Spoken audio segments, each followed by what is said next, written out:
अकबर जलालुद्दीन मोहम्मद अकबर तैमूरी खानदान का तीसरा शासक था। यह मुगल साम्राज्य के संस्थापक जहीरुद्दीन मोहम्मद बाबर का पोता और नसीरुद्दीन मोहम्मद हुमायूं एवं हमीदा बानो का इकलौता बेटा था। बाबर का वंश तैमूर से और मां का मंगोल नेता चंगेज खां से संबंधित था, यानी पिता की ओर के इसके पूर्वज आतताई तैमूर लंग के खानदान से थे और माता की ओर के पूर्वज चंगेज खां के खानदान से।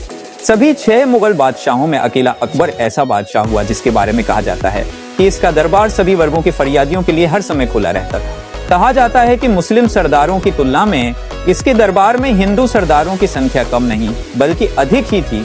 अपने पिता नसीरुद्दीन मोहम्मद हुमायूं की मौत के बाद अकबर केवल 13 वर्ष की उम्र में दिल्ली की राजगद्दी पर बैठा था। अपने शासनकाल में इसने शक्तिशाली पख्तून वंश के शेरशाह सूरी की ताकत को कुचलकर उसके आक्रमण बिल्कुल बंद करवा दिए थे। साम्राज्य का नए सिरे से गठन करने और उत्तरी तथा मध्य भारत के सभी राज्यों को अपने अधिकार में लेने में अकबर को लगभग 2 दशक लग गए थे। सूझबूझ और अद्भुत सैन्य शक्ति के कारण इसका प्रभाव लगभग पूरे भारतीय उपमहाद्वीप पर था।